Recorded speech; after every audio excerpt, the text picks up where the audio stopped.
Hey, Tom Merritt from TWiT.tv. This, we think, is the Amazon Kindle Fire, but we haven't opened it yet. It's time to take it out of the box. This is actually Brian's Kindle Fire. He's holding the light over there, but he was nice enough to let us open it because mine hasn't come yet.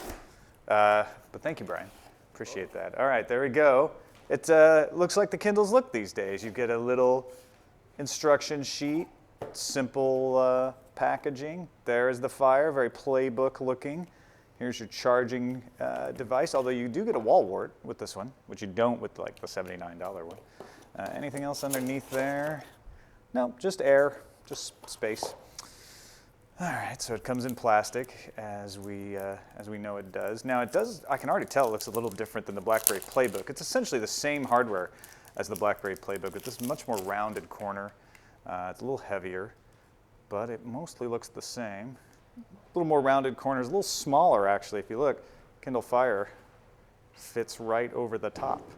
You can hold one on top of a BlackBerry Playbook, and yet the Fire seems a little bit heavier. Let's see if we can get it to turn on. May not be charged. Oh, there it is. Look at that. Kindle Fire. This is the first of the tablet-like offerings from Amazon. It is a touchscreen, full color, running on Android 2.3, has apps.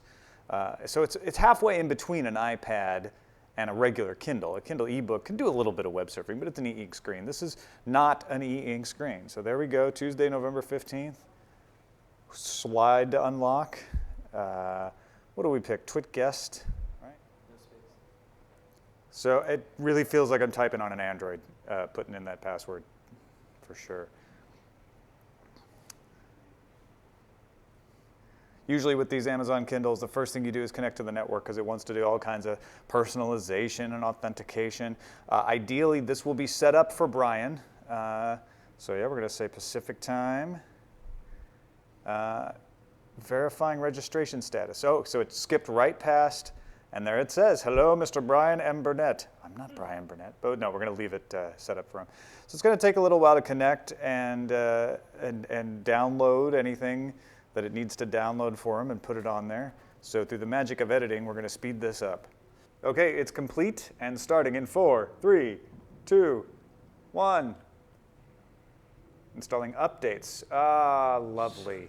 So this is actually something that happened with the BlackBerry Playbook as well. First time you turned it on, it had to install firmware updates and restart. That is a common problem for more advanced electronics these days.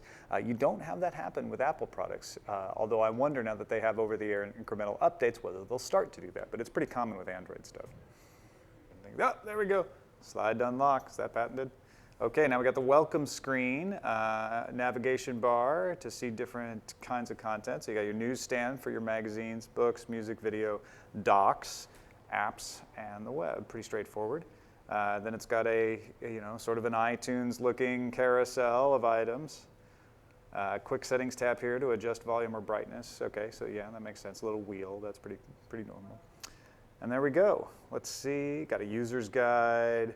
Midsummer's Night Dream, New Oxford American Dictionary. Were those, Brian, were those things you had, or did they just give you these? I had the 2 Shakespeare things. Yeah, and, okay. Yeah. And they think they give you the dictionary now as a kind of a regular thing, because I had that on my free Kindle file. And we got a few apps down here. We can take a look at IMDb. Looks like the IMDb app on Android, as it should. You can do a back. That'll take you back to the home screen.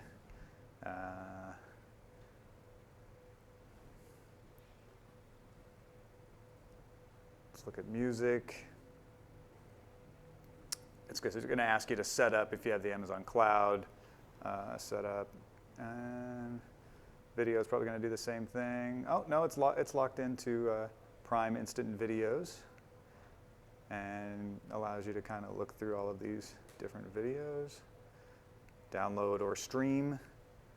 But these are the apps that come with it. You get the Comixology app, ESPN Score, Pandora, Weather Channel, and then you can go to the store and see what kind of apps are available. Angry Birds, 99 cents, ad-free. I'm not going to buy it, though, because I don't want to run up the bill for Brian.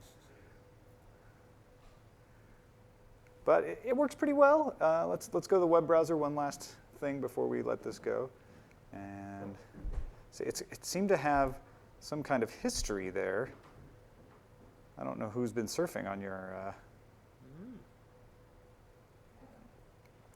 We'll load up good old TWiT.tv.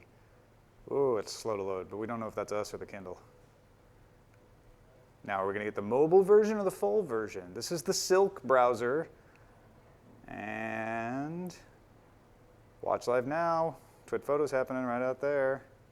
I'll let that load and open another tab because I want to see what are all these things. My Habit, Wikipedia, Twitter, ESPN. They just spiked it with a bunch of bookmarks, partner bookmarks it looks like. Tabs work pretty nicely though. Scrolling works pretty nicely. Links are cool.